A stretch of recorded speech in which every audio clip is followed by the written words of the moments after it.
எல்லாம் வல்ல அல்லாஹுவின் நல்லடியார்களே,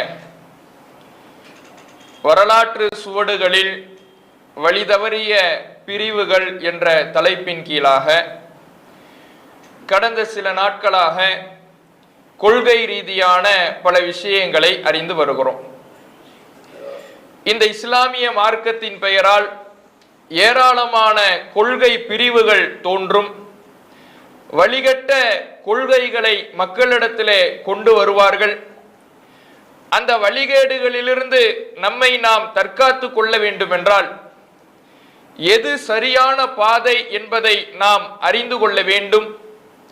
கொள்கையை ஒரு மனிதன் தேடி அடைவதுதான் மிக பிரதானமான விஷயம் என்பது போன்ற தகவல்களை நாம் அறிந்து, நேற்றைய தினம் ஹவாரிஜுகள் என்ற இஸ்லாமிய வரலாற்றில் தோன்றிய மிக முக்கியமான முதன்மையான ஒரு வழிதவறிய பிரிவின் வரலாற்று சுருக்கத்தை நாம் அறிந்தோம். இந்த ஹவாரிஜுகள் என்பவர்கள் உஸ்மான் ரலியல்லாஹு அவர்களுடைய காலத்தில் உஸ்மான் ரலியல்லாஹு அவர்களுக்கு எதிராக பல்வேறு விதமான அவர்களுடைய ஆட்சியில் நடந்த சில குளறுபடிகளின் காரணத்தினால் அவர்களுடைய ஆட்சிக்கு எதிராக பல கிளர்ச்சி குழுக்கள் உருவாகி உஸ்மான் ரலியல்லாஹு அவர்கள் கொல்லப்படுகிறார்கள். அவர்கள் கொல்லப்பட்டதற்கு பிறகுதான் இந்த இஸ்லாமிய சமுதாயம் பிளவுபட்டு நபிகள் நாயகம் ஸல்லல்லாஹு அலைஹி வஸல்லம் அவர்களுடைய எச்சரிக்கைக்கு ஏற்ப எனக்கு பின்னால் நீங்கள் ஒருவர் வெட்டிக் கொள்வீர்கள் என்பதை நான் பயப்படுகிறேன் என்று ரசூலுல்லாஹ் சொன்ன அந்த எச்சரிக்கைக்கு தகுந்தவாறு ஒவ்வொருவரும் சண்டையிட்டுக் கொண்டு இந்த சமுதாயம் பிளவுபட்டு கிடந்தது. ஆயிஷா ரலியல்லாஹு அவர்களுக்கும் அலி ரலியல்லாஹு அவர்களுக்கும் இடையிலே போர் நடக்கிறது. அதிலே நபித்தோழர்கள் கொல்லப்படுகிறார்கள், பல நல்ல மக்கள் கொல்லப்படுகிறார்கள். அதற்கு பிறகு அலி ரலியல்லாஹு அவர்களுக்கும் முஆவியா ரலியல்லாஹு அவர்களுக்கும் மத்தியிலே போர் நடைபெறுகிறது. அதிலே பல முஸ்லிம்கள் கொல்லப்படுகிறார்கள். இது போன்ற நிகழ்வுகள் தொடர்ச்சியாக நடக்கும் பொழுதுதான் ஒரு சமாதான பேச்சுவார்த்தை ஏற்படுகிறது. அந்த சமாதான பேச்சுவார்த்தைக்கு தஹ்கீம் அப்படின்னு சொல்றாங்க. தஹ்கீம்னா முடிவு சொல்வது, தீர்ப்பளிப்பது என்ற ஒரு சமாதான பேச்சுவார்த்தை ஏற்படுத்துறாங்க. அந்த சமாதான பேச்சுவார்த்தைக்கு முஆவியா ரலியல்லாஹு அவர்களுடைய தரப்பில் அம்ர் இப்னு ஆஸ் ரலியல்லாஹு அவர்கள் நியமிக்கப்படுறாரு. அலி ரலியல்லாஹு அவர்களுடைய தரப்புக்கு அபூ மூஸா அஷ்அரி ரலியல்லாஹு அவர்கள் நியமிக்கப்படுறாரு. இவர்கள் இருவரும் நியமிக்கப்பட்டு போர் வேண்டாம் என்று நிறுத்தப்படும் பொழுதுதான் இந்த ஹவாரிஜுகள் தனி பிரிவாக பிரிகிறாங்க. ஏன்? மனிதர்களுடைய தீர்ப்பை எப்படி ஏற்றுக்கொள்ளலாம்? இந்த மார்க்கத்துல அல்லாஹுடைய தீர்ப்பை மட்டும்தான் ஏற்றுக்கொள்ள வேண்டுமே தவிர மனிதர்களுடைய தீர்ப்பை ஏற்றுக்கொள்ள கூடாது, மனிதர்களுக்கு தீர்ப்பு வழங்குவதற்கு எந்த அதிகாரமும் இல்லை என்று கூறி அவர்கள் பிரிந்து தனி குழுவாக செயல்பட ஆரம்பிக்கிறாங்க. இதனால தான் இவர்கள் ஹவாரிஜுகள், இஸ்லாமிய அரச கட்டமைப்பிலிருந்து இவர்கள் விலகி நின்றதுனால தான் ஹவாரிஜுகள், கிளர்ச்சியாளர்கள், புரட்சியாளர்கள் என்று இவர்கள் வரலாற்றிலே முத்திரை குத்தப்பட்டார்கள். இதுவரை உள்ள வரலாற்று சுருக்கத்தை நேற்றைய தினம் நாம் என்ன செஞ்சோம்? அறிந்தோம். இதுல கூடுதலாக நாம தெரிய வேண்டிய விஷயம் என்னன்னா, இந்த ஹவாரிஜுகளை பொறுத்தவரையில இவர்கள் அலி ரலியல்லாஹு அவர்களுடைய காலத்துல இந்த சமாதான பேச்சுவார்த்தைக்கு பிறகு வெளிப்பட்டாலும் தனி ஒரு குழுவாக பிரிந்தாலும் கூட இவர்களுடைய சிந்தனை உஸ்மான் ரலியல்லாஹு அவர்கள் கொல்லப்படுவதிலிருந்து ஊடுருவித்தான் இருந்தது. ஏன்? இவர்களுடைய சிந்தனை என்ன? ஒரு இஸ்லாமிய ஆட்சியாளருக்கு எதிராக கிளர்ச்சி செய்வதுதான் இவர்களுடைய அடிப்படை சிந்தனை. இந்த சிந்தனை ஊடுருவிய காரணத்தினாலதான் உஸ்மான் ரலியல்லாஹு அவர்கள் கொல்லப்பட்டார்கள். அவர்களுக்கு எதிராக கிளர்ச்சி குழு உருவானது. அதற்கு பிறகு ஆயிஷா ரலியல்லாஹு அவர்களுக்கும் அலி ரலியல்லாஹு அவர்களுக்கும் நடைபெற்ற போரிலேயும் இந்த சிந்தனை வெளிப்பட்டது. முஆவியா ரலியல்லாஹு அவர்களுக்கும் அலி ரலியல்லாஹு அவர்களுக்கும் மத்தியிலே நடைபெற்ற போரிலேயும் இந்த சிந்தனை வெளிப்பட்டது. அந்த நபித்தோழர்கள் சில நல்ல காரணங்களை தங்களிடத்திலே வைத்திருந்தாலும் கூட நபித்தோழர்களுடைய படையில் ஊடுருவி இருந்தவர்கள் இந்த ஹவாரிஜ் சிந்தனை கொண்டவர்களாக என்ன செஞ்சாங்க? இருந்தாங்க. அப்ப இந்த சிந்தனைகள் தனி பிரிவாக சமாதான பேச்சுவார்த்தைக்கு பிறகு ஏற்பட்டாலும் கூட அந்த சிந்தனை உஸ்மான் ரலியல்லாஹு அவர்கள் கொல்லப்படுவதிலிருந்து இருந்துதான் வந்திருக்கிறது என்பதை நாம அடிப்படையாக தெரிந்து கொள்ள வேண்டும். அதே மாதிரி இன்னொரு விஷயம் என்னன்னா, இந்த ஹவாரிஜிகளை பொறுத்தவரையில அலி ரலியல்லாஹு அவர்களுடைய படையில தான் இவர்கள் என்ன செஞ்சிருந்தாங்கன்னா ஊடுருவி இருந்தாங்க. ஏன் அலி ரலியல்லாஹு அவர்களுடைய படையில ஊடுருவி இருந்தாங்கன்னா, ஆட்சியாளருக்கு எதிராக கிளர்ச்சி செய்ய வேண்டும் என்ற சிந்தனை உள்ளவர்கள் உஸ்மான் ரலியல்லாஹு அவர்களுக்கு எதிராக கிளர்ச்சி செய்து அவர்களை கொன்றுவிட்டு ஒரு ஆட்சியாளரை கொன்றுட்டாங்க. அது உஸ்மான் ரலியல்லாஹு அவர்கள் என்பவர்கள் நபித்தோழர்களில் மிக அறியப்பட்ட ஒருவர், சுவனத்திற்கு நன்மாராயம் சொல்லப்பட்ட ஒருவர், மக்களுடைய பல நல்ல அபிப்பிராயங்களை பெற்ற ஒருவர். அவரை கொன்று விட்டார்கள்டா இந்த சமுதாயத்துல தனித்து அவர்களால் எந்த ஒரு செயல்பாடையும் செய்ய முடியாது. இப்ப இவங்க என்ன பண்றாங்கன்னா, அலி ரலியல்லாஹு அவர்களுடைய படையில இவங்க போய் என்ன பண்ணிக்கிறாங்கன்னா ஊடுருவி கொள்கிறார்கள். அந்த படையில ஊடுருவி நாங்க அலிக்கு சப்போர்ட் பண்றோம், அலி ரலியல்லாஹு அவர்களை நாங்க ஆட்சியாளரா ஏத்துக்கிறோம் என்று சொல்லி அலி ரலியல்லாஹு அவர்களுடைய படையில ஊடுருவி தங்களுக்கான ஒரு இருப்பிடத்தை என்ன பண்ணிக்கிறாங்க அமைத்து கொண்டு இப்படியே வந்துகிட்டு இருக்கிறாங்க. இப்படி வந்தவங்க தான் ஒரு கட்டத்துல, ஏன்னா இவங்களுடைய நோக்கம் எல்லாம் முஸ்லிம் சமுதாயத்துக்குள்ள பிளவை ஏற்படுத்துவதாகத்தான் இருக்குது.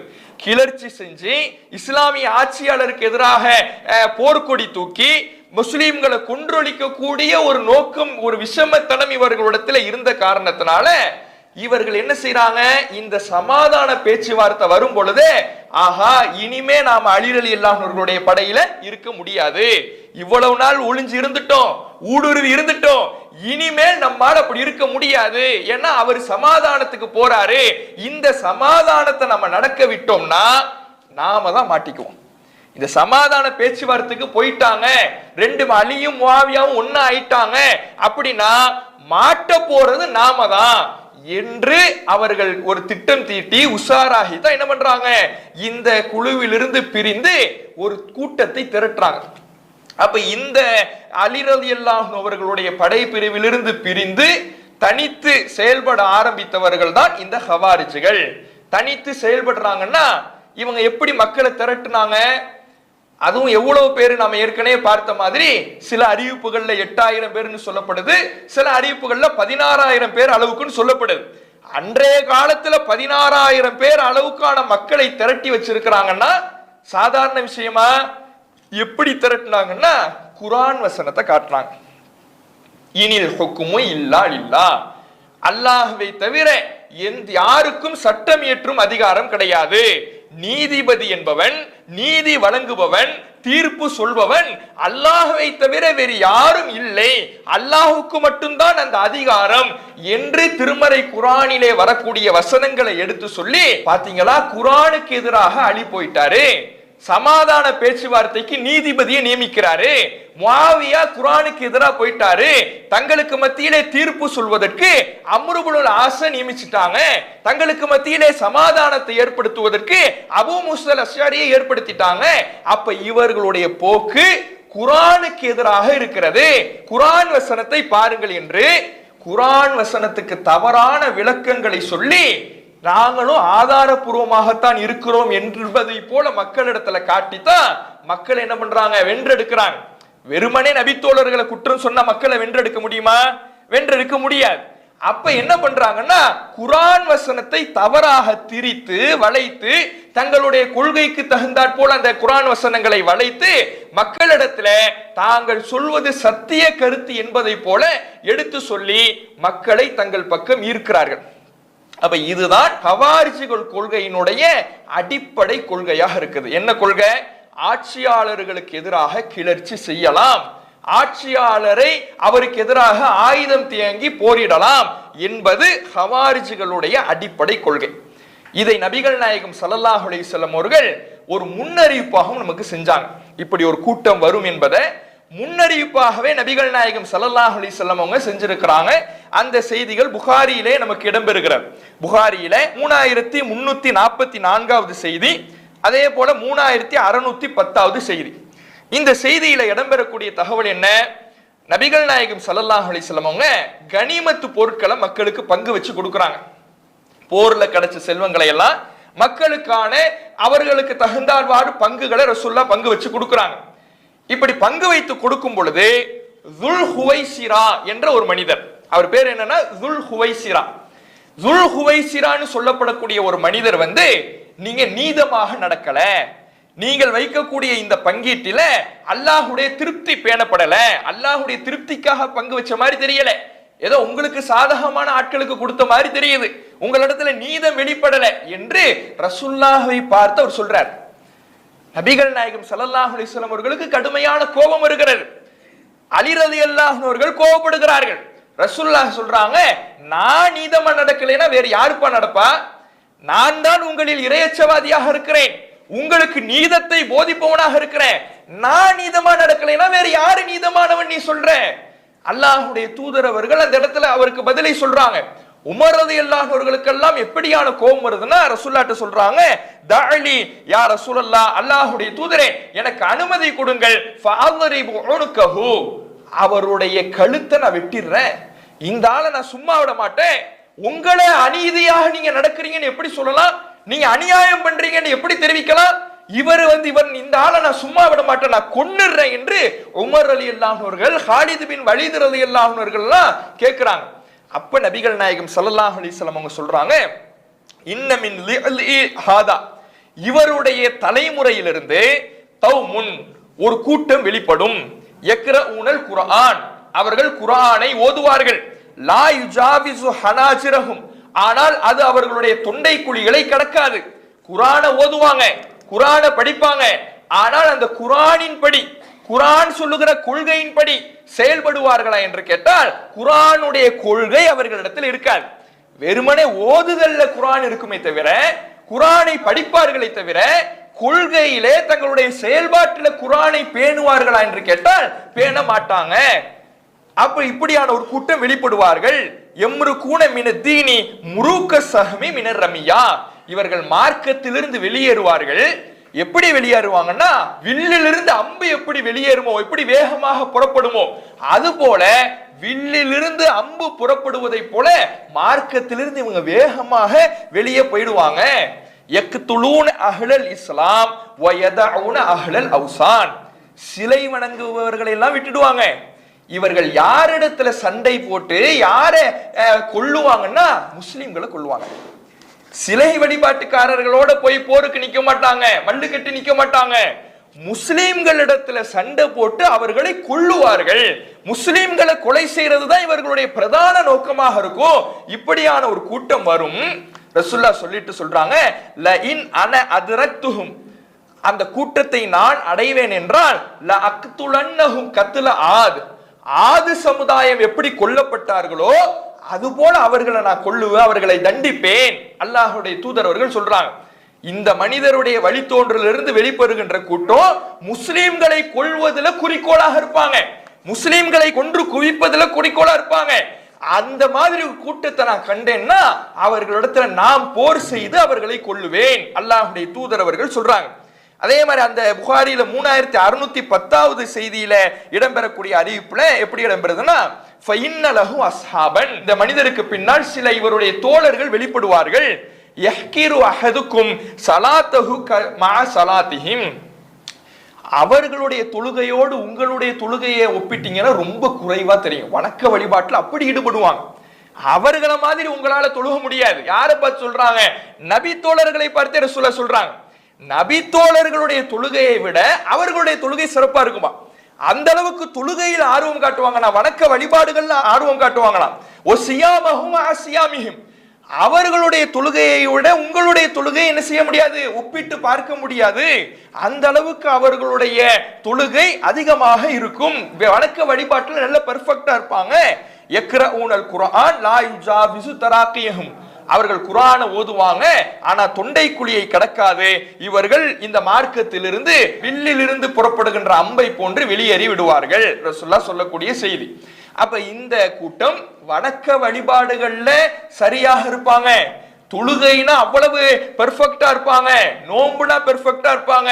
ஆனா கொள்கைன்னு வந்துருச்சுன்னா வெளியே போயிடுவாங்க, சரியான கொள்கையில பயணிக்க மாட்டாங்க என்று நபிகள் நாயகம் ஸல்லல்லாஹு அலைஹி வஸல்லம் அவங்க சொல்லிட்டு இந்த கூட்டத்துக்கு ஒரு அடையாளத்தையும் சொல்றாங்க.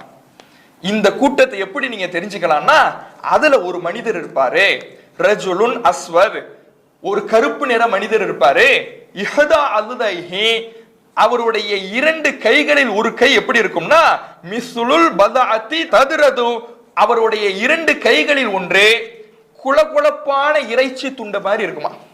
ஒரு குளகுளப்பான இறைச்சி துண்டு எப்படி இப்படி போட்டு அப்படி துடிக்குமோ ஆடுமோ, அது மாதிரி ஒரு குளகுளப்பாக அவருடைய கை இருக்கும், அவருடைய ரெண்டு கையில ஒண்ணு இப்படி இருக்கும்னு ஒரு அடையாளத்தை ரசூலுல்லாஹ் சொல்றாங்க. இதை வைத்து, இந்த அடையாளத்தை வைத்து தான், ஏன்னா நபிகள் நாயகம் ஸல்லல்லாஹு அலைஹி வஸல்லம் அவர்கள் இந்த ஹதீஸ்ல எந்த இடத்துலயுமே ஹவாரிஜிகள்ங்கிற வார்த்தையை பயன்படுத்தல. இவங்க தான் ஹாரிஜியாக்கள்ங்கிற பேரை ரசூலுல்லாஹ் சூட்டல. ஆனால் தன்மையை சொல்லிட்டாங்க. வணக்க வழிபாடு சரியா இருக்கும், கொள்கை இருக்காது, முஸ்லிம்களை கொல்லுறதுல குறிக்கோளா இருப்பாங்க, இப்படி தன்மையை ரசூலுல்லாஹ் சொல்லிட்டாங்க. இவர்கள் தான் ஹவாரிஜிகள். சஹாபாக்கள் எப்படி முடிவு எடுக்கிறாங்கன்னா, ரசூலுல்லாஹ் ஒரு அடையாளம் சொன்னாங்கல்ல, அந்த கூட்டத்துல ஒரு மனிதர் இருப்பாரு, அவருடைய ரெண்டு கையில ஒண்ணு குளகுளப்பான இறைச்சி துண்டை போல இருக்கும் அப்படின்னு ரசூலுல்லாஹ் சொல்லிட்டாங்க. அலி ரலியல்லாஹு அவர்கள், நாம நேற்றைய தினமே சொன்னோம், அலி ரலியல்லாஹு அவர்கள் இந்த ஹவாரிஜிகள் கூட்டத்தாரோடு நஹர்வான் என்கின்ற இடத்துல போர் செஞ்சாங்க. அந்த போரிலே கிட்டத்தட்ட எல்லா ஹவாரிஜிகளையும், பெரும்பான்மையான ஹவாரிஜிகளை அவர்கள் கொன்று விட்டார்கள். அந்த கொள்கையை சார்ந்தவர்களையே அலி ரலியல்லாஹு அவர்கள் ஒழித்து கட்டி விட்டார்கள் என்ற தகவலை பார்த்தோம். அந்த போர்ல அலி ரலியல்லாஹு அவர்கள் வெற்றி பெற்ற பிறகு கொல்லப்பட்டவர்களை நீங்க போய் தேடுங்க, அலி ரலியல்லாஹு அவர்கள் அனுப்பி வைக்கிறாங்க. ஆளை நீங்க போய் தேடுங்க. ரசூலுல்லாஹ் நமக்கு ஒரு அடையாளத்தை சொல்லிட்டு போனாங்கல்ல, அந்த கனிமத்து பொருளை பிரிக்கும் பொழுது ரசூலுல்லாஹ்வுக்கு எதிராக ஒரு மனிதர் பேசிய பொழுது அவருடைய சந்ததியிலிருந்து வெளிவருகின்ற கூட்டம் முஸ்லிம்களை எல்லாம் கொல்லுவாங்கன்னு ரசூலுல்லாஹ் சொன்னாங்களே, இந்த கூட்டம் முஸ்லிம்களை கொல்றதுல தான் குறிக்கோளா இருந்துச்சு. ரசூலுல்லாஹ் சொன்ன அடையாளத்தில் இருந்த மனிதர் இந்த கொல்லப்பட்ட கூட்டத்தில் இருக்கிறாரான்னு போய் பார்த்துட்டு வாங்க, அலி ரலியல்லாஹு அவர்கள் அனுப்புறாங்க. அந்த இடத்துல அதே போல ஒரு மனிதரை என்ன செய்யறாங்க பாக்குறாங்க. அவருடைய கை குளகுளப்பான ஒரு இறைச்சி துண்ட மாதிரி இருக்குது, ரசூலுல்லாஹ் சொன்ன அடையாளத்தோடு இருக்குது. இதை வைத்துத்தான் நபிகள் நாயகம் ஸல்லல்லாஹு அலைஹி வஸல்லம் அவர்கள் முன்னறிவிப்பு செய்த அந்த கூட்டம் தான் இந்த ஹவாரிஜிகள் கூட்டம். இவர்கள் தான் முஸ்லிம்களை கொல்றதுல குறிக்கோளாக இருந்தாங்க என்ற முடிவுக்கு சஹாபாக்கள் என்ன பண்றாங்க, வராங்க. அப்ப இந்த செய்தி, இந்த ஹவாரிஜிகளை பற்றி அல்லாஹ்வுடைய தூதர் அவர்களே முன்னறிவிப்பு செய்து, இந்த கூட்டத்தை நான் அடைஞ்சேன்னா அவர்களை ஒழித்து கட்டி விடுவேன் அப்படிங்கிற சொன்ன அடிப்படையில அலி ரலியல்லாஹு அவர்கள் அதை ஒரு வாக்காக எடுத்துக்கொண்டு இந்த ஹவாரிஜிகள் செய்த குழப்பமான காலகட்டத்தில் ஆட்சிக்கு அலி ரலியல்லாஹு அவர்களுக்கு எதிராக புரட்சி செய்யறது மட்டும் இல்லாம தங்களுடைய கொள்கைக்கு ஆதரவாக யாரெல்லாம் செயல்படலையோ அவர்களை எல்லாம் கொண்டுகிட்டு மிகப்பெரிய ஒரு குழப்பத்தை ஏற்படுத்திட்டு வரும் பொழுது அலி ரலியல்லாஹு அவர்கள் இவர்களோடு சண்டை போட்டு என்ன பண்றாங்க, இவர்களை ஒழித்து கட்டுகிறார்கள். ஆனாலும் இவர்களுடைய சிந்தனை பல இடங்கள்ல இன்றளவும் பரவி இருக்கு. என்ன சிந்தனை? ஆட்சியாளருக்கு எதிராக கிளர்ச்சி செய்யலாம், ஆட்சியாளருக்கு எதிராக ஆயுதம் ஏந்தலாம். இந்த சிந்தனை இன்றைக்கும் பரவி இருக்கிறத பார்க்கிறோம். எப்படி? இந்த ஹவாரிஜிகள் தொடர்பாக நமக்கு படிப்பினையாக இரண்டு கோணத்துல நாம தெரிந்து கொள்ள வேண்டும். ஒன்று, ஒரு இஸ்லாமிய ஆட்சி இருக்கின்ற பொழுது நாம் எப்படி நடந்து கொள்ள வேண்டும். இந்த ஹவாரிஜிகள் செயல்படுவதை போல இஸ்லாமிய ஆட்சியாளருக்கு எதிராக ஆயுதம் தாங்கி போரிடலாமா, ஆயுதம் தாங்கி போர் செய்யலாமா, கிளர்ச்சி செய்யலாமா, முஸ்லிம்களுக்கு எதிராக போர் செய்யலாமா என்கின்ற தகவலையும் நாம் அறிந்து கொள்ள வேண்டும். இஸ்லாமிய ஆட்சி அல்லாத நம்முடைய இந்தியாவில் வாழ்வதை போல், இந்தியாவை போன்ற நாட்டில் நம்ம வாழும் பொழுது சில பேர் இதே அடிப்படையில் இந்த ஹவாரிஜிகள் என்ன வசனத்தை மேற்கோள் காட்டினாங்களோ அதே வசனத்தை மேற்கோள் காட்டி, அல்லாஹ்வை தவிர யாருக்கும் அதிகாரம் கிடையாது என்கின்ற வசனத்தை மேற்கோள் காட்டி இந்த இந்தியா போன்ற நாட்டிலாம் நாம வாழ்வது இணை வைப்பு, இந்தியா போன்ற நாட்டில் நம்ம வாழ்வது இணை வைப்பு. ஏன்? நீங்க ஆட்சியாளராக யாரோ ஒருவரை நியமிக்கிறீங்க, ஆட்சியாளராக யாரே ஒருவரை தேர்ந்தெடுக்கிறீங்க, ஜனநாயகம்னு சொல்லிட்டு யார் யாருக்கோ ஆட்சி அதிகாரத்தை கொடுக்குறீங்க. இதுவெல்லாம் இணை வைப்பு காரியம். நாம ஹிலாஃபத்தை ஏற்படுத்தணும். இந்த ஹிலாஃபத்துங்கிற நோய் முஸ்லிம் சமுதாயத்தில் அப்பப்போ எட்டி பார்க்கும். இது பல கட்டங்கள்ல பிரச்சாரம் செய்யப்பட்டு ஒழித்து கட்டப்பட்ட ஒரு சிந்தனை என்றாலும் கூட தற்பொழுதும் அதனுடைய பிசிறுகள், அதனுடைய சின்ன சின்ன கொசுராக அதனுடைய கொள்கையை இன்றைக்கும் சிலர் பிரச்சாரம் செஞ்சுக்கிட்டு வராங்க. ஒரு யூடியூப் வச்சிருக்கிறான், ஒரு யூடியூப் சேனலை வச்சுட்டு இந்த ஹிலாஃபத் சிந்தனையை மக்களிடத்துல சொல்லி கொண்டிருப்பதை என்ன செய்ய முடியுது, பார்க்க முடியுது. அப்ப அது குறித்தும் நாம என்ன செஞ்சணும், தெளிவாக விளங்கி கொள்ள வேண்டும். ஏன் விளங்கிக்கணும்னா, இந்த ஹவாரிஜிகளை பொறுத்தவரையில இவர்கள் இது போன்ற குர்ஆன் வசனத்தை சொல்லி மக்களுடைய உணர்ச்சியை தூண்டித்தான் தங்களுடைய கொள்கையை நிலைநாட்டினாங்க. மக்களுடைய உணர்ச்சியை தூண்டுறது. என்ன உணர்ச்சியை தூண்டுறது? எவ்வளவு மோசமா போயிட்டாங்க பாருங்க. அல்லாஹ் திருப்பளிக்கணும்னு இருக்கும் பொழுது ஒரு மனுஷனை திருப்பளிக்க வைக்கலாமாங்க? ஒரு மனுஷனை நீதிபதியை ஆக்கலாமா? ஒரு மனுஷனை தீர்ப்பு சொல்லக்கூடிய இடத்துல வைக்கலாமா? அல்லாஹ்வுடைய அதிகாரத்தை மனுஷனுக்கு கொடுத்துட்டாங்களே என்று ஆதாரத்தை தவறாக வளைத்து மக்களிடத்துல ஒரு உணர்ச்சியை சொல்லிதான் பிரச்சாரம் பண்ணாங்க. இன்றைக்கும் இது போன்ற சிந்தனை உள்ளவர்கள் உணர்ச்சி பிளம்பாக மட்டும்தான் பேசுவாங்க. எப்படி பேசுவாங்க? இது மாதிரி கொள்கை ரீதியான பிரச்சாரங்கள் நாம செய்யும் பொழுது, தாவா செய்யும் பொழுது, நீங்க ஒரு பயான் நிகழ்ச்சி உங்க Facebookல அப்லோட் பண்ணுங்களேன். பாலஸ்தீனத்திலே மக்கள் எல்லாம் எப்படி வாடிக்கொண்டு இருக்கிறார்கள், பசியோடு இருக்கிறாங்க, எப்படி கொல்லப்பட்டுக்கிட்டு இருக்கிறாங்க. இந்த நேரத்துல நீங்க கொள்கையை பற்றி பேசிக்கிட்டு இருக்கீங்களப்பா. சரி, நீ என்னப்பா செய்யறன்னு கேட்டா, நான் என் பொண்டாட்டி பிள்ளைங்களுக்கு ஏசி கடையில நின்று துணி எடுத்துக்கிட்டு இருக்கேன்பா. அங்க நின்றுகிட்டு இவர் என்ன செய்வாரு, போஸ்ட் போடுவார், பாலஸ்தீன மக்களுக்காக நீங்க என்ன செஞ்சீங்க, பாலஸ்தீன மக்களுக்காக உங்களுடைய முயற்சி என்னம்பாங்க. சரி, பாலஸ்தீன மக்களுக்காக என்ன முயற்சி எடுக்க முடியுமோ, எப்படி குரல் கொடுக்க முடியுமோ அப்படிதான் குரல் கொடுக்க முடியும். அதை தவிர்த்து நம்ம எல்லாம் என்ன செய்ய முடியும்? அந்த யதார்த்தத்தை பார்க்க மாட்டாங்க. இப்படி மக்களிடத்துல ஒரு சென்டிமெண்ட்டை தான் என்ன செய்வாங்க, விதைப்பாங்க. அதே மாதிரி நாம சட்டங்கள், மார்க்க சட்டங்கள்லாம் பேசும் பொழுது, நீங்க இங்க விரலை அசைக்கலாமா வேணாமான்னு பேசுறீங்க. விரலை அசைக்கலாமா அசைக்க கூடாதா? தொழுகையில இருக்கும் பொழுது அத்தைஹியாத்துல விரலை அசைக்கலாமா அசைக்க கூடாதான்னு பேசிக்கிட்டு இருக்கிறீங்க. அங்க ஒரு கூட்டம் உங்க விரலை எடுக்கிறதுக்கு காத்துக்கிட்டு இருக்கும்பா. இதை பேக்கும் பொழுது சில பேர் அந்த உணர்ச்சியில அப்படியே ரத்தம் முறுக்கேறிக்கிட்டு, ஆமா சரிதானே, ஆமா அப்படித்தானே இருக்கு, இதையெல்லாம் தூக்கி போடு, கொள்கையை தூக்கி போடு, வணக்க வழிபாட்டை தூக்கி போடு, சட்டத்தை தூக்கி போடு, மார்க்கத்தை கத்துக்கிறத தூக்கி போடு, வா அப்படின்னு சொல்லி கிளம்புவான். இந்த உணர்ச்சிக்கு பலியாகிவிடக் கூடாது. உணர்ச்சி பிளம்பாக பேசுறாங்கன்னா எதை மார்க்க சாயம் பூசி கொண்டிருக்கிறார்கள். அந்த மார்க்க சாயம் பூசுபவர்கள் சரியாக மார்க்கத்தை படித்தார்களா, இதற்கு எதுவும் ஆதாரம் இருக்கிறதா, இவர்கள் சொல்லக்கூடிய கருத்துக்களுக்கு ஏதேனும் ஆதாரம் இருக்கிறதா என்பதை நாம் என்ன செய்யணும், முழுமையாக தெரிந்து கொள்ள வேண்டும். அதற்கு இப்னு அப்பாஸ் ரலியல்லாஹு அவர்களுக்கும் இந்த ஹவாரிஜிகளுக்கும் இடையில ஒரு விவாதம் நடந்தது என்பதை நம்ம நேரத்தை மேற்கோள் காட்டியிருந்தோம். அந்த விவாதத்தை பற்றிய தகவல்களை நாம் அறிந்து கொண்டாலே இது பற்றிய முழுமையான விவரங்களை நாம் என்ன செய்யலாம், தெரிந்து கொள்ளலாம்.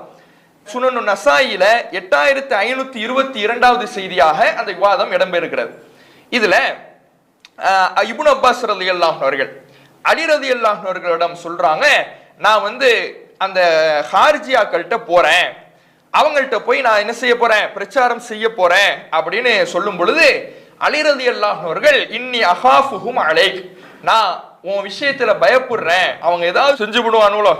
ஏன்னா முஸ்லிம்களை கொலை செய்யணுங்கிற கொலைவெறி பிடிச்சவங்களா இருக்கிறாங்க, ரத்த வெறி பிடிச்சவங்களா இருக்கிறாங்க, நீங்க தன்னந்தனியா போறங்கிறீங்க, உங்களை ஏதாவது செஞ்சிடுவாங்களோன்னு நான் பயப்படுறேன் என்று அலி ரலியல்லாஹு அவர்கள் சொல்லும் பொழுது, இல்ல நான் எனக்கு எந்த பிரச்சனையும் இல்லை, நான் போறேன்னு சொல்லி தைரியமாக இப்னு அப்பாஸ் ரலியல்லாஹு அவர்கள் தன்னந்தனியாக அந்த ஹாரிஜியாக்களை என்ன செய்யறாரு, போய் சந்திக்கிறார். அவங்க எல்லாரும் ஒரு இடத்துல ஒன்று கூடி இருக்கிறாங்க, சாப்பிட்டுக்கிட்டு இருக்கிறாங்க. அப்ப இவரு போறார். போகும் பொழுது மர்ஹபன் பிக இப்னு அப்பாஸ், இப்னு அப்பாஸே வாங்க அப்படின்னு அழைக்கிறாங்க. ஃபமா ஜாஅ பிக, எதுக்காக வந்தீங்க, உள்ள வாங்கன்னு கூப்பிட்டுட்டு எதுக்காக வந்தீங்க? அப்போ அவர் சொல்றாரு, நான் இப்படி நபி தோழர்கள்ட்ட இருந்து வந்திருக்கிறேன், அவங்களுக்கு தான், அவங்க மேலதான் குர்ஆன் அருளப்பட்டுச்சு, அவங்க அதனுடைய விளக்கத்தை தெரிஞ்சவங்களா இருக்கிறாங்க, உங்களில் அப்படி யாரும் இல்ல, நீங்க என்ன அவங்க என்ன சொல்லி அனுப்புனாங்களோ அதை நான் உங்களுக்கு எடுத்து வைக்கிறேன், நீங்க என்ன விளக்கம் கொடுக்கிறீங்களோ நான் அதை அவங்களுக்கு எடுத்து சொல்றேன் என்று சொல்லி தன்னுடைய உரையாடலை என்ன செய்யறாரு, ஆரம்பிக்கிறார். ஆரம்பித்து விட்டு அவர் சொல்றாரு, ஹாத்து மா நகீப்தும் அலா அஸ்ஹாபி ரசூலுல்லாஹ், சஹாபாக்கள்ல இப்படி பழி வாங்கணும்னு துடிச்சுக்கிட்டு இருக்கிறீங்களே, சஹாபாக்கள்ல கொல்லணும், முஸ்லிம்களை அழிக்கணும்னு துடிச்சுக்கிட்டு இருக்கிறீங்களே, அதுக்கு என்ன காரணம்? அதே போல வப்ன அம்மிஹி, ரசூலுல்லாஹுடைய உடன்பிறவாத சகோதரர் பெரிய தந்தையுடைய மகன் சிறிய தந்தையுடைய மகனாக இருக்கிறார் அலி, அவரை பழி வாங்கணும்னு துடிக்கிறீங்களே ஏன் அப்படின்னு சொல்லி என்ன பண்றாரு இப்னு அப்பாஸ் ரலியல்லாஹு அவர்கள் கேட்கிறார். அப்போ அவங்க சொல்றாங்க 3 காரணம் இருக்குது, நாங்க முஸ்லிம்களை பழி வாங்கணும்னு நாங்க நினைக்கிறதுக்கு 3 காரணங்கள் இருக்குது.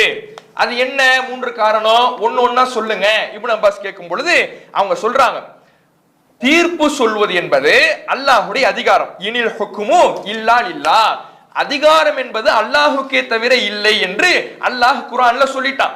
அப்படி குர்ஆன்ல சொல்லியிருக்கும் பொழுது அம்ர் இப்னுல் ஆஸையும் அபூ மூஸா அஷ்அரியையும் தீர்ப்பாளர்களாக நியமித்து அல்லாஹ்வுடைய அதிகாரத்தை மக்களுக்கு அவர் வழங்கிட்டாரு. அலி ரலியல்லாஹு அவர்கள் சமாதான பேச்சுவார்த்தைக்கு ஒத்துக்கிறதன் மூலமா அல்லாஹ்வுடைய அதிகாரத்தை மனிதர்களுக்கு வழங்கிட்டாரு. அப்ப மனிதர்களுக்கு அல்லாஹ்வுடைய அதிகாரத்தை வழங்குறாருன்னா இவர் நல்ல ஆட்சியாளரா, இவர் மூமினா, இவர் காஃபிரு என்று என்ன செய்றாங்க? அலி ரலியல்லாஹு அவர்கள் காஃபிர் என்று ஃபத்வா கொடுத்து இப்படியான ஒரு ஆதாரத்தை முன்வைக்கிறாங்க. இவங்க மேற்கோள் காட்டிய இந்த வசனம் திருமறை குர்ஆனில 12வது அத்தியாயம் 40வது வசனம், அதே மாதிரி 5வது அத்தியாயம் 50வது வசனம், 6வது அத்தியாயம் 57வது வசனம், 12வது அத்தியாயம் 67வது வசனம், 5வது அத்தியாயம் 44வது வசனம். இந்த வசனங்கள்ல எல்லாம் அல்லாஹ் மட்டும்தான் தீர்ப்பு சொல்பவன். ஹுக்குமு என்பது நீதிபதியாக இருப்பவன் யாரே? அல்லாஹ் மட்டும்தான். அல்லாஹ்வை தவிர தீர்ப்பு சொல்பவன் யாரும் இல்லை என்ற கருத்து இடம்பெறுது. இந்த ஆதாரங்களை எல்லாம் முன் வச்சுதான் இது மாதிரியான வசனங்களை எல்லாம் எடுத்து காண்பித்துதான் இவங்க எப்படி மனிதனை தீர்ப்பாளரா ஆக்கலாம் என்று என்ன செய்யறாங்க? மேற்கோள் காட்டுறாங்க. இதுக்கு இப்னு அப்பாஸ் ரலியல்லாஹு அவர்கள் என்ன பதில் சொன்னார் என்பதை நாம் என்ன செய்யணும்? தெரிஞ்சுக்கணும். ஏன்னா இதே சிந்தனை இன்றைக்கும் பலர் இடத்துல இருக்கும். எப்படி இருக்கு? இன்றைக்கு சில பேரை பார்த்துக்கிட்டீங்கன்னா, நம்ம இந்த நாட்டில் இருக்கிறது இணை வைப்பு, ஜனநாயக நாட்டில் நாம் இருக்கிறது இணை வைப்பு. ஏன்? மனுஷனுடைய சட்டத்துக்கு நாம கட்டுப்படுறோம்ல. நீங்க திருடுனா குர்ஆன் சொல்லுகின்ற சட்டத்தின் அடிப்படையில உங்களுக்கு தீர்ப்பு வழங்கப்படுது. ஒருத்தன் திருடிட்டா உங்க பொருளை ஒருத்தன் திருடிட்டாங்க பொழுது நீங்க போய் ஒரு கம்ப்ளைண்ட் கொடுக்குறீங்க. கம்ப்ளைண்ட் கொடுத்தீங்கன்னா இஸ்லாமிய ஆட்சியாக இருந்தால் கைவெட்டப்படும். ஆனா இஸ்லாமிய ஆட்சியாக இல்லாத பொழுது இங்கு வேறு வகையில தண்டனை கொடுக்கப்படுது. அப்ப அல்லாஹ்வுடைய சட்டத்தின் அடிப்படையில தண்டனை கொடுக்கப்படாம வேறு ஏதோ ஒரு சட்டத்தின் அடிப்படையில, மனிதனுடைய சட்டத்தின் அடிப்படையில தண்டனை கொடுக்கப்படுதுல. நீங்க அல்லாஹ்வுடைய சட்டத்திற்கு நிகராக அந்த சட்டத்தை எடுத்துக்கிட்டீங்க. அல்லாஹ்வுடைய சட்டத்துக்கு நிகராக மனிதனுடைய சட்டத்தை எடுத்துக்கிட்டீங்கன்னா இணை வைக்கிறீங்க என்று இன்றைக்கு சிலர் என்ன செய்வாங்க? சொல்லுவாங்க. அவங்க என்னெல்லாம் பண்ணுவாங்க? அவங்க பணத்தை யூஸ் பண்ணுவாங்க. பணம் வேணான்னு இவங்க சொல்லுவாங்களா? பணம் மட்டும் எங்க இஸ்லாமிய முறைப்படி அச்சிடப்பட்ட வருது? பணத்தை பயன்படுத்துறாங்கல்ல. இந்த கொள்கையை பேசுவதற்கு, இந்த கொள்கையை பிரச்சாரம் செய்வதற்கு யூடியூப் ஆரம்பிப்பார். யூடியூப் ஆரம்பிப்பதற்கு என்ன? ஒரு செல்போனை வாங்கி வைக்கணும், அந்த செல்போனுக்கு ரீசார்ஜ் பண்ணணும், அவர் முதல்ல தெம்பா நின்று பேசணுமே, சாப்பிடணும். இதெல்லாம் எங்க இருந்து வரும்? காசை கொடுத்தாதான் வரும். இந்த காசு என்ன இஸ்லாமிய சட்டமா? இந்த காசு இஸ்லாமிய சட்டத்தின் அடிப்படையில் உள்ளதா? பணங்கிறது மனிதன் ஏற்படுத்தியது. மனிதன் ஏற்படுத்திய மதிப்பு வெறும் பேப்பர் தானே. பணம்ங்கிறது என்ன? பேப்பர் தான். அந்த பேப்பருக்கு இவ்வளவு மதிப்புன்னு ரிசர்வ் பேங்க் அச்சிட்டு, இந்த உன்ட்ட ஒரு 500 ரூபாய் நோட்டு இருக்கு, 500ன்னு போட்டு இருக்குதுன்னா இது 500 ரூபாய் சமம் என்று உங்களுக்கு கொடுக்குது. இதனால 500 ரூபாய்க்கு என்னெல்லாம் வாங்க முடியுமோ அதெல்லாம் நீங்க வாங்கிக்கலாம், இப்படி கொடுக்குது. அப்ப வெறும் பேப்பருக்கு இந்த இந்திய அரசாங்கம் ஒரு மதிப்பை கொடுத்து நம்ம இடத்துல கொடுக்குது. அப்ப பணத்தை பயன்படுத்துறாங்களே, இந்த கொள்கை உடையவங்க பணத்தை பயன்படுத்துறாங்கல்ல, இது மனுஷ சட்டம் அல்லாஹ்வுடைய சட்டமா? மனித சட்டம். அப்ப இந்த விஷயத்துல எல்லாம் என்ன பண்ணுவாங்க? கரெக்டா இருப்பாங்க. அதையெல்லாம் பயன்படுத்திக்கிட்டு தான் இருப்பாங்க. இவர்களுடைய கொள்கையை மக்களிடத்துல உணர்ச்சி பூர்வமாக தெரிவிப்பதற்கு, எந்த விதமான ஆதாரமும் இல்லாம எடுத்து சொல்வதற்கு இது போன்ற அலங்கார வார்த்தைகளை பயன்படுத்தி என்ன பண்ணுவாங்க? அல்லாஹுக்கு மட்டும்தான் சட்டம் அப்படிம்பாங்க. இதை எப்படி புரிந்து கொள்வது? இப்ப இந்த வசனம் இருக்குது, அல்லாஹுக்கு மட்டும்தான் சட்டம், சட்டம் ஏற்றுகின்ற அதிகாரம் வேறு யாருக்கும் இல்லைன்னு. அப்ப சட்டம் ஏற்றும் அதிகாரம் யாருக்கும் இல்லைன்னா அப்ப மனிதன் எந்த விஷயத்திலும் முடிவே எடுக்க கூடாதா? அப்படி ஒரு கேள்வி வருதுல. இவங்க அப்படித்தான் ஆதாரம் காட்டுறாங்க. அப்ப அதுக்கு மார்க்கம் என்ன சொல்லுது அப்படின்னா, அல்லாஹ் எதையெல்லாம் நான் மட்டும்தான் முடிவு செய்வேன் என்று தன்னுடைய அதிகாரமாக வைத்திருக்கிறானோ அதுல அல்லாஹுக்கு மட்டும்தான் அதிகாரம். அது என்ன? இப்ப உதாரணத்துக்கு மார்க்கத்துல சட்டம் இயற்றுவது யாருடைய அதிகாரம்? மார்க்கத்துல ஒரு முடிவு எடுக்கணும், ஒரு வணக்க வழிபாட்டுல ஒரு சட்டத்தை சொல்லணும், இதுதான் வணக்கம்னு தீர்மானிக்கணும். இது யாருடைய அதிகாரம்? அல்லாஹ்வுடைய அதிகாரம். இந்த அதிகாரத்துல இல்ல இமாம் ஷாஃபியும் சட்டம் இயற்றுவாரு, இமாம் அபூ ஹனீஃபாவும் சட்டம் இயற்றுவாரு, இமாம் மாலிக் சொல்றது சட்டம் தான் என்று சொன்னால் இப்ப இவங்க என்ன ஆக்கிட்டாங்க? அல்லாஹ்வுடைய அதிகாரத்தை மனிதனுக்கு கொடுத்துட்டாங்கன்னு இருக்கலாம். அது இல்லாம அல்லாஹ் ரப்பல் ஆலமீன் சில அதிகாரங்களை, சில முடிவெடுக்கும் உரிமைகளை மனிதர்களுக்கும் கொடுத்திருக்கிறான். நீங்க சில விஷயங்கள்ல நீங்களே முடிவெடுத்துக்கலாம், நீங்களே தீர்ப்பளிச்சுக்கலாம் என்கின்ற அதிகாரத்தை அல்லாஹ் ரப்பல் ஆலமீன் மனிதர்களுக்கும் கொடுத்திருக்கிறான். எப்படி கொடுத்திருக்கிறான்? உலக விஷயமா இருக்குன்னா, மார்க்க விஷயத்தை கடந்து இந்த உலக ரீதியான ஒரு விஷயமாக இருக்கும்னா அந்த உலக ரீதியான விஷயத்துல நீங்கள் உங்களுடைய அறிவை பயன்படுத்தி முடிவெடுத்துக் கொள்ளலாம் என்கின்ற உரிமையை அல்லாஹ் ரப்பல் ஆலமீன் நமக்கு வழங்கி இருக்கிறான். அதை எப்படி நாம தெரிஞ்சுக்கலாம்னா, திருமறை குர்ஆன்ல பதிவு செய்யப்பட்ட சில வசனங்களை நீங்க பாருங்க. சூரத்து நிசா 4வது அத்தியாயம் 35வது வசனம். இந்த வசனத்துல அல்லாஹ் ரப்பல் ஆலமீன் சொல்றான், கணவன் மனைவி இருக்கிறாங்க, புருஷன் பொண்டாட்டி இருக்கிறாங்க. இந்த புருஷன் பொண்டாட்டிக்கு மத்தியில வைன் ஹிஃப்தும் ஷிக்காக்க பைனிஹிமா, ரெண்டு பேருக்கும் பிரச்சனை, ரெண்டு பேருக்கும் மோதல் முட்டி மோதி இருக்குது, இரண்டு பேரும் பிரியலாங்கிற ஒரு நிலைமைக்கு வராங்க.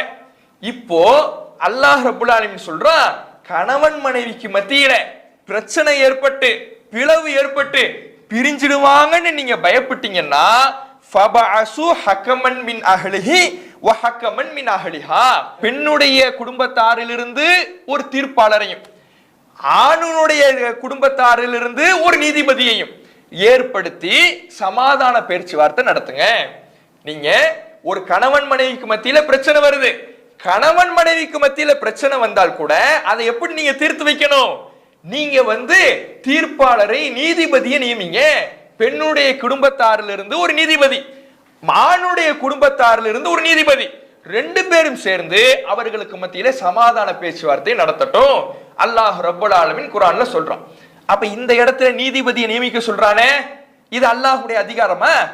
மனிதனுக்கு அல்லாஹ் கொடுக்கின்ற உரிமை. உலக விஷயத்துல நீ முடிவு எடுத்துக்கப்பா, உலக விஷயத்துல நீ முடிவெடு, நீ உன்னுடைய அறிவை பயன்படுத்தி நீ தீர்ப்பு சொல்லு என்று அல்லாஹ் ரப்பல் ஆலமீன் உலக விஷயத்திற்கான அந்த நீதி சொல்லுகின்ற உரிமையை, தீர்ப்பு சொல்லுகின்ற உரிமையை மனிதர்களுக்கு வழங்கி இருக்கிறான்.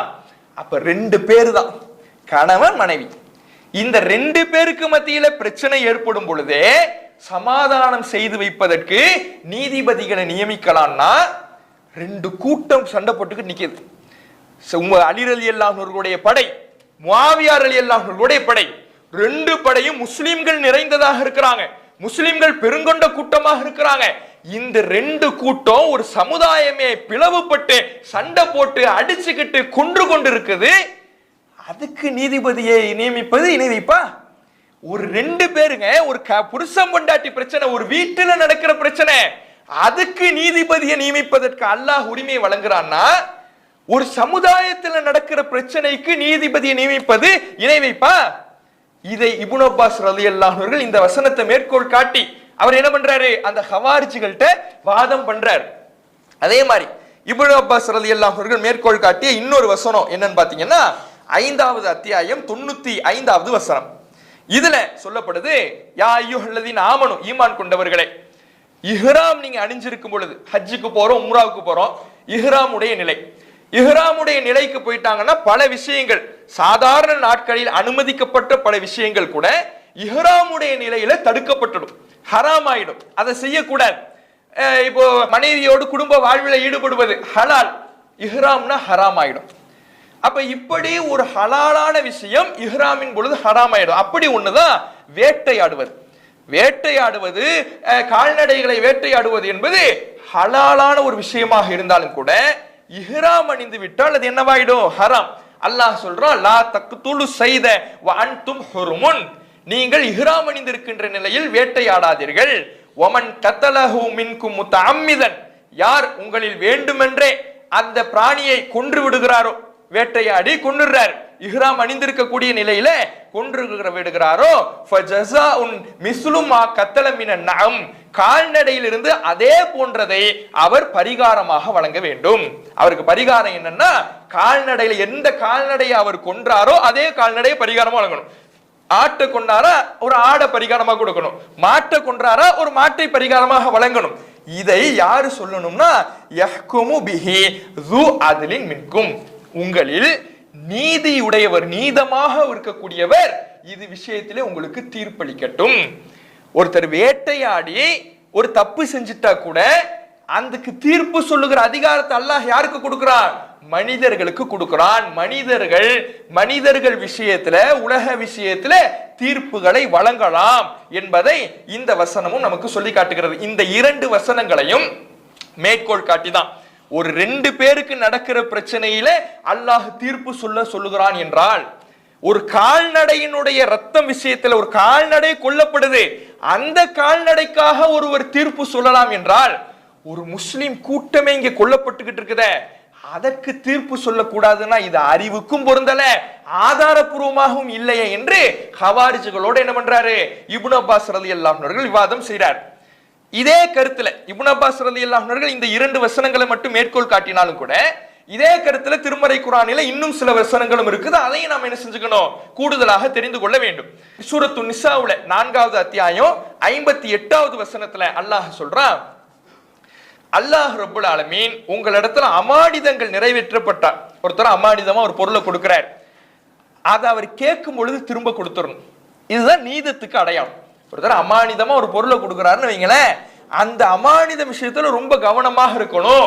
அது நம்ம பொருள் இல்லைங்கிற மனநிலை நமக்கு முதல்ல வரணும். ஒருத்தர் கொடுத்து வச்சுக்க சொல்றார், அதை நம்ம பயன்படுத்தக்கூடாது, அதை நாம உபயோகிக்க கூடாது, அது அவருடைய பொருள் தான், நம்ம இடத்துல ஒரு பாதுகாப்புக்காக ஒப்படைச்சிருக்கிறாரு.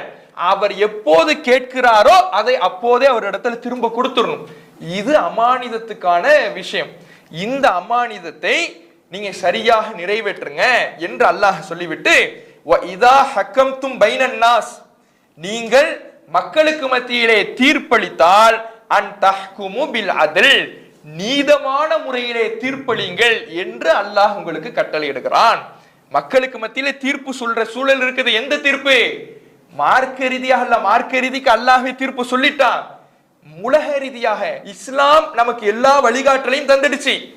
ஒரு சின்ன பிரச்சனை வந்துருச்சு, குடும்ப ரீதியாக ஒரு பிரச்சனை வந்துருச்சு, ஒருத்தர் இன்னொருத்தர் அடிச்சிட்டார். ஒரு இஸ்லாமிய அரசாங்கமே இருக்குன்னு வைங்களேன், ஒருத்தர் இன்னொருத்தர் அடிச்சிட்டார். கொலைக்கு கொலைன்னு மார்க்கத்துல சொல்லப்பட்டிருக்கு. ஒருத்தர் இன்னொருத்தர் அடைச்சிட்டார், என்ன பண்றது? ஒரு ஃபைன் போடுறாருன்னு வைங்களேன், ஒரு நீதிபதி இருந்து ஃபைன் போடுறாருன்னு வைங்களேன், அந்த முடிவை இஸ்லாம் ஆதரிக்குது. ஒரு நீதிபதி இருந்து சட்டம் சொல்லி தீர்ப்பளிப்பதை இஸ்லாம் ஆதரிக்குது. அப்போ ஒரு நீதிபதி தீர்ப்பு சொல்வதாக இருந்தால் நீதமாக சொல்லட்டும் என்று அல்லாஹ் சொல்றான். அப்ப அல்லாஹுக்கே தவிர அதிகாரம் இல்லைன்னா அல்லாஹ் இதை சொல்லியிருப்பானா? அல்லாஹுக்கு தவிர யாருக்கும் எந்த அதிகாரமும் இல்லை என்றால் அல்லாஹ் இதை சொல்லியிருப்பானா? அப்ப அல்லாஹுக்கு தவிர யாருக்கும் அதிகாரம் இல்லைன்னா எந்த விஷயத்துல? மார்க்க விஷயத்தில், மார்க்க விவகாரங்கத்துல அல்லாஹு தவிர யாருக்கும் அதிகாரம் இல்லை தான். ஏன்னா இது அவன் மார்க்கம், அவன் சொல்றதுதான் சட்டம், அவன் சொல்றதை தாண்டி யாருக்கும் சட்டம் ஏற்றுக்கிற அதிகாரம் கிடையாது. இந்த உலக விஷயத்துல நீங்க முடிவு செய்வதாக இருந்தா நீங்களே தீர்ப்பளித்துக் கொள்ளுங்கள் என்று அல்லாஹ் ரப்புல் ஆலமீன் திருமறை குர்ஆன்ல இந்த வசனத்துல சொல்லி காட்டுறான். அதே மாதிரி திருமறை குர்ஆன்ல 38வது அத்தியாயம் 22வது வசனம், அதே மாதிரி 21வது அத்தியாயம் 78வது வசனம், இந்த வசனங்கள்ல சொல்லும் பொழுது தாவூத் அலைஹிஸ்ஸலாம் அவர்களிடத்திலையும் சுலைமான் அலைஹிஸ்ஸலாம் அவர்களிடத்திலையும் ஒரு வாதம் வருகிற, ஒரு வழக்கு வருது. இது திருமறை குர்ஆன்ல இடம்பெறுகிற ஒரு நிகழ்வு. அந்த நிகழ்வுல அந்த வழக்கு வருகின்ற பொழுது 2 பேரும் ஒரு ஆட்சியாளராக இருக்கிறாங்க. ஆட்சியாளராக இருக்கும் பொழுது மக்களுடைய வழக்குகள் வரும் பொழுது தீர்ப்பு சொல்லணும். அந்த தீர்ப்பின் பொழுது அல்லாஹ் சொல்றா, ஃபஹ்கும் பைனனா பில் ஹக்கி, வழக்கு கொண்டு வந்தவங்க சொன்னாங்கன்னா நீதமான முறையிலே எங்களுக்கு தீர்ப்பு சொல்லுங்கள், எங்களுக்கு நாங்க ஒரு வழக்கு உங்கள்கிட்ட சொல்லியிருக்கிறோம், எங்களுக்கு தீர்ப்பு சொல்லுங்க என்று மக்கள் சுலைமான் நபியிடத்திலையும் தாவூத் நபியிடத்திலையும் வந்தாங்க. அதே மாதிரி இறைவன் சொல்லும் பொழுது இது யஹ்குமானி ஃபில் ஹர்சி, ஒரு விளைநிலம் விஷயத்திலே தாவூதும் சுலைமானும் தீர்ப்பு சொன்னார்கள் என்று அல்லாஹ் சொல்றான். அப்ப தீர்ப்பு நபிமார்கள் உலக விஷயத்துல சொல்லி இருக்கிறாங்க, உலக விஷயத்தில் தீர்ப்பு சொல்லுகிற அதிகாரம் மனிதர்களுக்கு இருக்குது என்கின்றதெல்லாம் இந்த வசனங்கள் நமக்கு சொல்லி காட்டுது. அப்ப இப்னு அப்பாஸ் ரலியல்லாஹு அன்ஹு அவர்கள் விவாதம் புரிகின்ற பொழுது இந்த இனில் ஹுக்குமு இல்லா இல்லா, அல்லாஹுக்கு தவிர அதிகாரம் வேறு யாருக்கும் இல்லை என்ற வசனத்தை ஹவாரிஜிகள் மேற்கோள் காட்டினாலும் அதை எப்படி புரிஞ்சுக்கணும்னு சொல்லி கொடுக்கிறார். அதை திருமறை குர்ஆனுடைய ஆதாரங்களை மேற்கோள் காட்டுகிறார். திருமறை குர்ஆன் இதை எப்படி நமக்கு புரிய சொல்லுது, எப்படி இந்த அல்லாஹ்வுடைய அதிகாரம் அவனுக்கு தவிர வேறு யாருக்கும் இல்லை என்பதை எப்படி நம்மை விளங்க சொல்லுகிறது என்பதை இப்னு அப்பாஸ் ரலியல்லாஹு அன்ஹு அவர்கள் குர்ஆன் வசனங்களுடைய ஆதாரத்தோடு நமக்கு மேற்கோள் காட்டுகிறார். அப்ப அது அல்லாம இன்னும் சில விஷயங்களை நம்ம என்ன செஞ்சுக்கிட்டோம், அறிந்து கொண்டோம். அப்ப அல்லாஹ்வுக்கு தவிர அதிகாரம் இல்லைன்னா அது இந்த மார்க்க விஷயத்துலதான், உலக ரீதியான விஷயத்துல மனிதர்களுக்கு மத்தியிலே தீர்ப்பு வழங்கி கொள்ளலாம் என்பது நமக்கு இதிலிருந்து தெரிகிறது. ஹவாரிஜிகளுடைய அடிப்படை கொள்கையே இந்த வசனத்தை வைத்துத்தான் நிறுவப்பட்டது. அதுவே என்ன செஞ்சிருச்சு, முதல்ல தவிடு பொடியாகிவிட்டது, முறியடிக்கப்பட்டு விட்டது. இரண்டாவதாக அவங்க சொன்னாங்க இப்னு அப்பாஸ் ரலியல்லாஹு அன்ஹு அவர்கள்ட்ட ஏன் சண்டை போடுறோம் அப்படின்னு இரண்டாவது சொல்லும் பொழுது, அலி ரலியல்லாஹு அன்ஹு அவர்கள் போர் செய்யறாரு, முஸ்லிம்களோடு ஆயிஷா ரலியல்லாஹு அன்ஹா அவர்களோடு போர் செஞ்சாரு, முஆவியா ரலியல்லாஹு அன்ஹு அவர்களோடு போர் செஞ்சாரு. ஆனால் அவர்களை கைது செய்யவில்லை, அவர்களிடமிருந்து கனிமத்தை கைப்பற்றவில்லை. பொதுவாக போர் என்றால் போரில் தோற்றவர்களை கைதிகளாக பிடிக்கப்படுவார்கள், அவர்களுடைய பொருட்கள் கனிமத்து பொருட்களாக எடுக்கப்படும். இந்த நிலை கடைபிடிக்கப்படுமே. அலி ரலியல்லாஹு அன்ஹு அவர்கள் ஆயிஷா ரலியல்லாஹு அன்ஹா அவர்களோடும் முஆவியா ரலியல்லாஹு அன்ஹு அவர்களோடும் போர் செய்யும் பொழுது அவங்க ரெண்டு பேரையும் இவர் கைது செய்யவும் இல்லை, இவர் அவர்களை சிறை பிடிக்கவும் இல்லை, அவர்களை அவர்களுடைய பொருட்களை கனிமத்தாக கைப்பற்றவும் இல்லையே. ஏன் அப்படின்னு என்ன செய்யறாங்க, இந்த ஹவாரிஜிகள் கேட்டுட்டு வலையின் காணும் மூமினின், அவர்கள் மூமின்கள் என்று அலி ரலியல்லாஹு அன்ஹு அவர்கள் கருதுவார்னா, யார ஆயிஷா ரலியல்லாஹு அன்ஹா அவர்களையும் முஆவியா ரலியல்லாஹு அன்ஹு அவர்களையும் மூமின்கள் என்று அலி ரலியல்லாஹு அன்ஹு அவர்கள் கருதி இருப்பார் என்றால் அவர்களோடு முதல்ல சண்டை போட்டிருக்கவே கூடாது. அவர்கள் காஃபியர்கள் என்று கருதுவார் என்றால் அவர்களை சிறைபிடிச்சிருக்கணும், கைது பண்ணிட்டு வந்திருக்கணும். இவர் ஏன் செய்யல, அப்ப ஏன் இவர் இரண்டு விதமாக நடக்கிறாரு, இதனால தான் நாங்க சண்டை போடுறோம் என்று இந்த ஹவாரிஜிகள் சொல்றாங்க. அப்ப அதுக்கு இப்னு அப்பாஸ் ரலியல்லாஹு அன்ஹு அவர்கள் ஒரு பதில சொல்றாரு. என்ன பதிலு, ஆயிஷா ரலியல்லாஹு அன்ஹா அவர்களை கைது செய்ய சொல்றீங்கன்னா ஆயிஷா ரலியல்லாஹு அன்ஹா அவர்கள் யாரு, மூமின்களுடைய தாய், உம்மஹாத்துல் மூமினின், மூமின்களுடைய தாய் என்று அல்லாஹ் சொல்லிட்டான். மூமின்களுடைய தாயாக இருக்கிற ஆயிஷா ரலியல்லாஹு அன்ஹா அவர்களை கைது செஞ்சீங்கன்னா மற்ற போர்களிலிருந்து கைது செய்யும் பொழுது ஒரு அடிமை பெண்ணாக ஒருத்தவங்களை பிடிச்சிட்டு வரும் பொழுது அவங்க விஷயத்துல நீங்க எப்படி நடப்பீங்க, அடிமை பெண்ணாக வந்தாங்கன்னா அவர்களோடு குடும்ப வாழ்வில் நீங்க ஈடுபட்டுக்கலாம். அது மாதிரி ஆயிஷா ரலியல்லாஹு அன்ஹா விஷயத்துல நீங்க நடக்க முடியுமா, அவர்களை கைது பண்றதுன்னா இப்படி நடக்க முடியுமா, அவங்க யாரு, மூமின்களுடைய தாய்ங்கும் பொழுது அவங்களை எப்படி கைது பண்ண முடியும். அலி ரலியல்லாஹு அன்ஹு அவர்கள் விஷயத்துல இந்த விளக்கத்தை இப்னு அப்பாஸ் ரலியல்லாஹு அன்ஹு அவர்கள் என்ன பண்றாரு சொல்லிட்டு அவர் சொல்றாரு, அப்படி செய்யலாம் நீங்க சொன்னீங்கன்னா ஃபக்கத் கஃபர்தும், நீங்கள் காஃபிர் ஆகி விடுவீங்க. லைசத் பி உம்மினா, நம்முடைய தாய் இல்லைன்னு நீங்க சொன்னாலும் நீங்க காஃபிர் ஆயிடுவீங்க. அவங்க தாய் தான் அப்படின்னு நீங்க ஒத்துக்கிட்டு இல்ல கைது செய்யணும்னு சொன்னாலும் நீங்க காஃபிர் ஆயிடுவீங்க. இல்ல மொத்தத்துக்கே அவங்க தாயே இல்ல அப்படின்னு நீங்க மறுத்தாலும் நீங்க காஃபிர் ஆகிடுவீங்க என்று அந்த அவர்களுடைய நிலையை இப்னு அப்பாஸ் ரலியல்லாஹு அன்ஹு அவர்கள் புரிய வைக்கிறார். அடுத்தது அவங்க சொன்னாங்க மூன்றாவது விஷயம், மூணு விஷயங்கள் சொன்னாங்களே, ரெண்டு பார்த்துட்டோம். மூணாவது விஷயம் என்னன்னா, முஆவியா ரலியல்லாஹு அன்ஹு அவர்களுக்கும் அலி ரலியல்லாஹு அன்ஹு அவர்களுக்கும் இந்த சமாதான பேச்சுவார்த்தை நடந்துச்சுல, அது விஷயத்துல தானே இவங்க பிரிஞ்சு வந்தாங்க.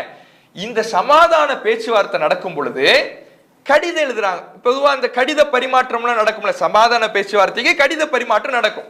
அந்த கடித பரிமாற்றத்துல அலி ரலியல்லாஹு அன்ஹு அவர்கள் தரப்பிலிருந்து எப்படி எழுதப்படுதுன்னா, பிஸ்மில்லாஹ்னு எழுதப்பட்டு மூமின்களுடைய தலைவரான அமீருல் மூமினின், மூமின்களுடைய தலைவரான அலியிடமிருந்து எழுதப்படுகிற கடிதம் இப்படின்னு எழுதப்படுது. முஆவியா ரலியல்லாஹு அன்ஹு அவர்கள் ஆட்சேபம் பண்றாரு. என்ன ஆட்சேபம் பண்றாரு, நீங்க மூமின்களுடைய தலைவர்னு நாங்க ஏத்துக்கிட்டாதான் பிரச்சனையே இல்லையே, மூமின்களுடைய தலைவர்னு உங்களை நாங்க ஏத்துக்கிட்டோம்னா நமக்கு மத்தியில ஏன் சண்டை, ஏன் போரு, ஏன் சச்சரவு, பிரச்சனைக்கே வேலை இல்லையே. நீங்க மூமின்களுடைய தலைவரா இல்லையா, தலைவரா இல்லையானா இந்த அர்த்தத்துல ஆட்சியாளரா இல்லையா, அதான் இங்க பிரச்சனை. நீங்க ஆட்சிக்கு வந்திருக்க கூடாதுன்னு தான் நாங்க உங்கள்ட்ட சண்டை போட்டுக்கிட்டு இருக்கிறோம். உஸ்மான் ரலியல்லாஹு அவர்களுக்கு பிறகு நீங்க ஆட்சி கட்டலுக்கு வந்திருக்க கூடாது என்று தான் உங்களிடத்துல நாங்க சண்டை போட்டுக்கிட்டு இருக்கிறோம். உங்களைத்தான் நாங்க மூமின்களுடைய தலைவராக ஆட்சியாளராக ஏத்துக்கிட்டா சண்டைக்கே வேலை இல்லையே. அப்ப இந்த மூமின்களுடைய தலைவர் எழுதக்கூடாது, வெறும் அலின்னு எழுதுங்க. உங்க தகப்பனாருடைய பேரோட அலி இப்னு அபி தாலிப்னு எழுதிங்க, ஆட்சியாளர் எழுதக்கூடாது. இப்படின்னு என்ன பண்றாங்க, முஆவியா ரலியல்லாஹு அன்ஹுடைய தரப்பில் இருந்து சொல்றாங்க. அலி ரலியல்லாஹு அன்ஹு இதை ஏற்றுக்கொள்கிறார். ஏற்றுக்கொண்டுட்டு அதுக்கு ஒரு விளக்கமும் கொடுக்கிறார். அந்த விளக்கத்தை இப்னு அப்பாஸ் ரலியல்லாஹு அன்ஹு மேற்கோள் காட்டுறார். என்ன விளக்கம்? ஹுதைபியா ஒப்பந்தத்தின் பொழுது, ஹுதைபியா ஒப்பந்தம் நடந்துச்சுல, இணை வைப்பாளர்களுக்கும் ரசூலுல்லாவுக்கும் மத்தியில, ரசூலுல்லா தன்னுடைய சஹாபாக்களோடு உம்ரா செய்வதற்காக புறப்பட்டு போறாங்க. இணை வைப்பாளர்களால் ஹுதைபியா என்ற இடத்துல தடுத்து நிறுத்தப்படுறாங்க. தடுத்து நிறுத்தப்படுகின்ற பொழுது அங்க ஒரு ஒப்பந்தம் நடக்குது. அந்த ஒப்பந்தத்தில் எழுதப்படும் பொழுது இதே மாதிரி தான் எழுதப்படுது. பிஸ்மில்லாஹிர் ரஹ்மான் எழுதப்பட்டு அந்த பிஸ்மில்லாஹிர் ரஹ்மானிர் ரஹீம்கே ஆட்சேபனை தெரிவிக்கிறாங்க. பிஸ்மில்லான்னு எழுதுங்க, அதென்ன அர் ரஹ்மானிர் ரஹீம், அதென்ன அளவற்ற அல்லாஹ்வின் நிகரில்லா அன்புடையான், அல்லாஹ்வின் பெயரால் மட்டும் எழுதுங்க அப்படிங்கிறாங்க. ரசூலுல்லாஹ் சரின்னு அதுக்கும் ஓகே சொல்லிடுறாங்க. அதே மாதிரி அல்லாஹ்வுடைய தூதரான முகம்மதிடமிருந்து என்று எழுதுறாங்க. அவங்க ஆட்சேபனை பண்றாங்க, நீங்க அல்லாஹ்வுடைய தூதர் நாங்க ஏத்துக்கிட்டாதான் பிரச்சனை இல்லை. ஏன்னா ஒப்பந்தங்கும் பொழுது இரண்டு தரப்பும் ஏற்றுக்கொண்ட விஷயங்களை தான் எழுதணும்.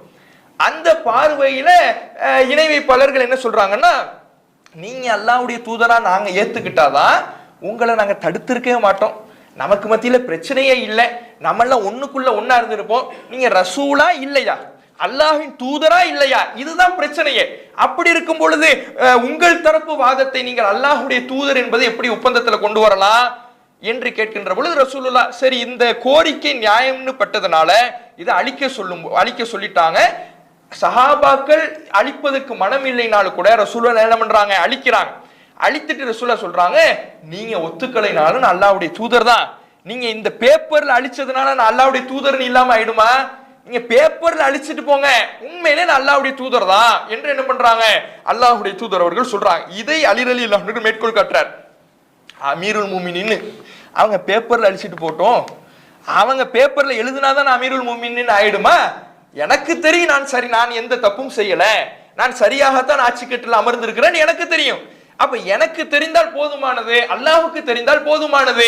இந்த இவர்கள் பேப்பர்ல எழுதிதான் ஆகணும்னு அவசியம் இல்லை. ரசூலுல்லாவே தன்னை தூதர் என்று பேப்பரில் எழுதுவதை அழிக்க சொன்னாங்கன்னா நாமெல்லாம் ஏமாத்துறோம், அழிங்கன்னு யார் சொல்லிட்டா, அலி ரலியல்லாஹு அன்ஹு சொல்லிட்டாங்க.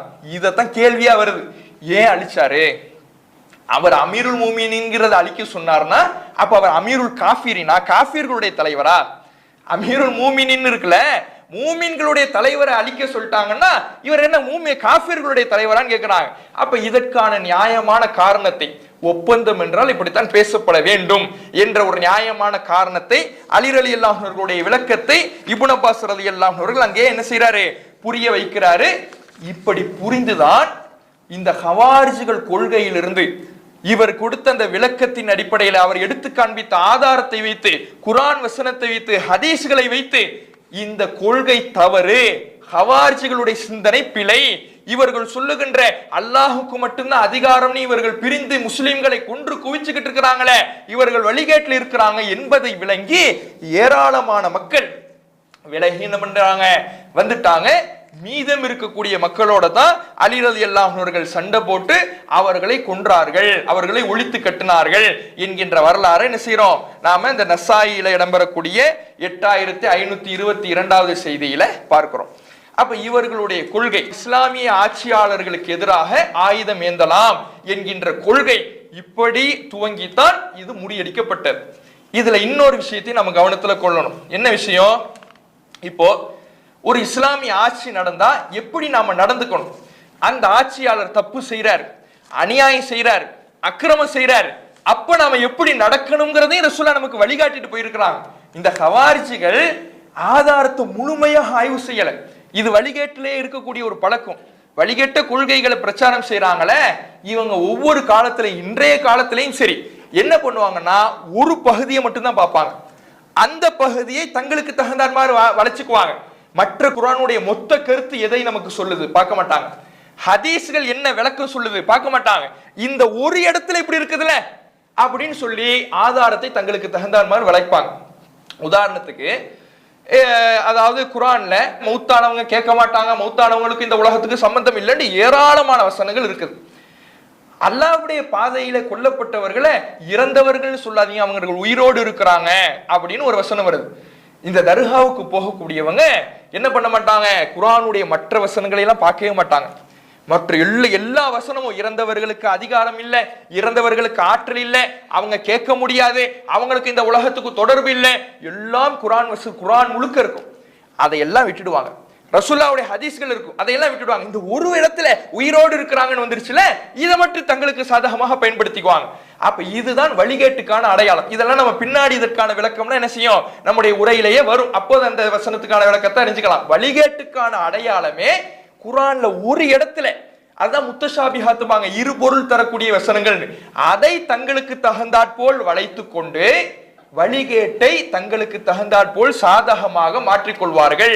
இது வழிகேடர்களுடைய பழக்கம் என்பதை என்ன செய்யறோம், நாம பார்க்கிறோம். அதைத்தான் இந்த ஹவாரிஜிகளும் செஞ்சாங்க. குர்ஆன் முழுக்க இருக்கக்கூடிய மற்ற விஷயங்களை ஹதீஸ்கள்ல இஸ்லாமிய ஆட்சி இருக்கின்ற பொழுது அந்த ஆட்சியாளர் அநியாயக்காரராகவே இருக்கட்டும், தப்பு செய்யறவராகவே இருக்கட்டும், நீங்க எப்படி நடக்கணும்னு குர்ஆன் ஹதீஸ் நமக்கு சொல்லி தருது.